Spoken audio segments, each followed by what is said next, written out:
What's going on? Welcome back to the channel. Today we're going to talk to you about Lucid. I want to go over some expectations for this upcoming week, what might cause some volatility in the stock price, and go over everything else you need to know. But first, make sure to hit that thumbs up, and with that, let's get right to it. So starting off with data points for this upcoming week, on Tuesday you do have JOLT numbers. Forecast right now is 7.4 million. Wednesday you have GDP and also PCE. In the last four occurrences of this, you do have them on separate days, but of course them being in the same day could add an extra level of volatility. Then you also do have on Thursday manufacturing, so that one's going to be a key one to really watch for it to get above 50, because 50 does signal more of an expansion occurring in the broader market. Flip side, anything below 50 shows more of a contraction, so a lot of people will be really watching for that data point on Thursday. Friday, non-farm payroll and unemployment. So a lot of big data points that could move the broader market. There could also be some tariff updates. Trump seems to be very much gung-ho on kind of negotiating with, I think it was like India, Japan, South Korea. So a lot of big countries. So you might see some deals coming down the pipeline that the market might like.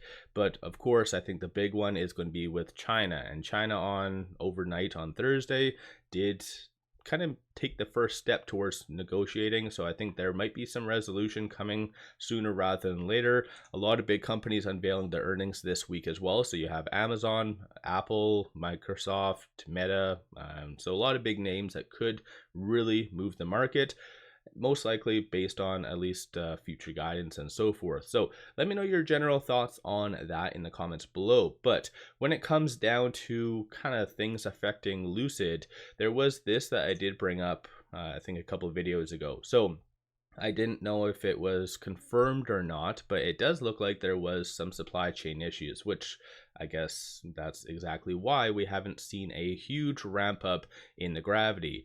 Turns out this was very accurate. So Lucid Oasis did post this, which was more of a response from Nick saying that they are really sorry for the frustration that this has caused.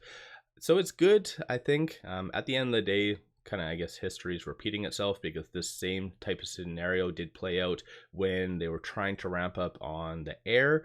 So I guess whatever, it is what it is.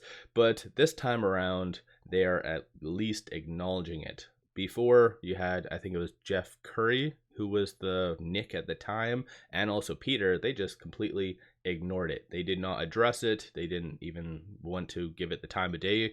This time around, at least they're bringing it up. So again, it's not really a good justifying of why it's occurring, because in the Q4 earnings, they were praising their supply chain partners and their ability to set everything up. So at the end of the day, still, they need to get their hands slapped for this, but in reality, I do appreciate the fact that they are being relatively open about it. So let me know your viewpoint on that. Aside from that, though, they aren't really doing anything new. So it looks like they're going to be in Geneva. And so that's going to be up until May the 1st. And pretty much that seems to be it for this upcoming week. No fireside chats, nothing along those lines.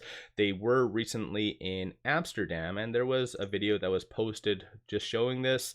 And it's kind of funny. So when I was actually watching the video, so it says King of Range, but in the hashtag that they use down here, it keeps, like, my mind just keeps seeing like King of Orange. And of course, it just shows their vehicles in orange wrap. So yeah, they were going around Amsterdam, Netherlands, so good stuff at least. But this one, it does show that it's, I guess, more so for the Celebrate King's Day with Dutch orange wrapped Lucid Airs. So yeah, good stuff. At least Lucid's getting their name out there, and hopefully will make a bigger presence in Europe in the next couple quarters. So let me know your viewpoint on that in the comments below.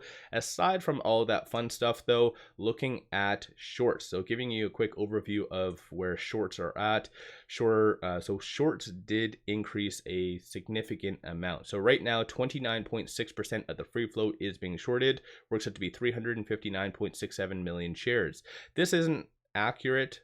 So Friday, they didn't increase 75 million shares, but there was a report on Friday. So that did signal that shorts, so between March 31st and April the 15th, a lot of individuals, including myself, were wondering what the hell is happening. Why is Lucid lagging the broader market? And that is because shorts used obviously the dark pool, so very anonymous and so forth, and very hard to track. This is why Ortex and a lot of other platforms are unable to track pretty much anything done on the dark pool. But basically went from 271.47 million to 350. So they increased 75 million shares more during March the 31st and April the 15th, more than what we anticipated. So again, going back over here, so between March 31st and April the 15th, even though it was relatively flat, the market was booming. And so shorts really were suppressing Lucid and throwing everything they had at it. And I guess if you kind of think about it, the writing's on the wall. I even did bring up one time that the available shares were at 0. So that's never happened in Lucid's history ever since I've covered it. They've never had 0 shares available. So shorts are definitely doubling down, like tenfold. So what's your viewpoint on that? With Lucid closing at 250, that is generally good for options. So this is the open interest, so you do have 19,000 at that 250. So normally that would cause a nice bump up come Monday, as market makers will have to cover roughly around 1.9 million shares. But I was kind of looking at some of the transactions that was done after hours on Friday, and you have a big one right here. So 3.5 million, so about 1.3 or 1.4 million shares.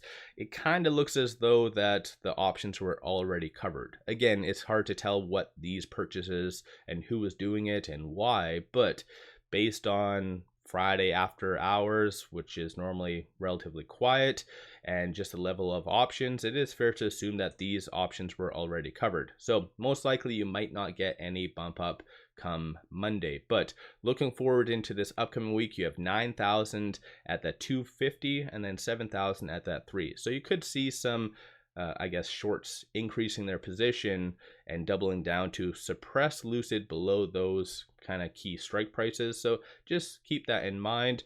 But aside from that, with it closing at 250, trading between this R1 and the pivot, so 255 is going to be a strong resistance slash target, and then 233 is going to be the next strong support. So I think going into this upcoming week, like unless these data points are horrifically negative, I don't see any reason for the market to be red. Of course, I think Lucid's just been lagging. A lot of individuals have kind of caught on to that, but I think shorts now are clearly the culprit on exactly why Lucid has lagged. So at the end of the day, if we do have, let's say, some negotiating happening behind the scenes with, let's say, the States and China, the market is going to boom because of that. And algorithmic trading is really going to push Lucid and just the broader market higher enough that even shorts can't hold it back. So let me know your viewpoint on that. As far as on the actual chart itself, it did successfully close above the 50-day moving average. Very big deal for Lucid. So that is sitting at 244. That's that 50-day moving average. So for as long as it is above that, then you can anticipate roughly about 30 to 40% run. Again, as if history does repeat itself.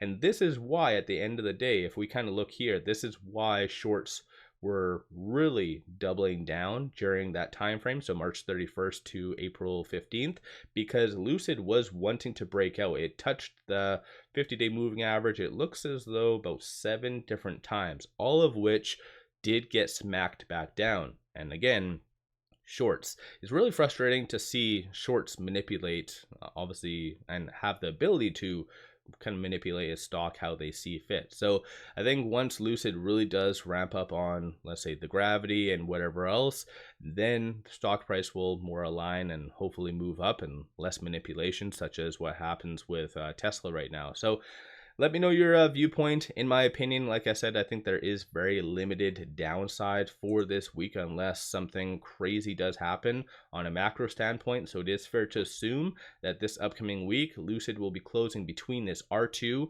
and this R1. So between that 269 and 255. If there is a deal between China and the States, then I would put this between this R3 and this R2. So Obviously, do your own due diligence and all the other fun jazz, but let me know your thoughts. Don't forget to hit that thumbs up and subscribe. I always greatly appreciate that. And then one final thing, pop over to my Patreon if you're looking for some kick-ass buy signals on stocks, options, crypto, many of which have been absolutely on point, so definitely worthwhile to pop over there and take a look. With all that, appreciate all of you watching.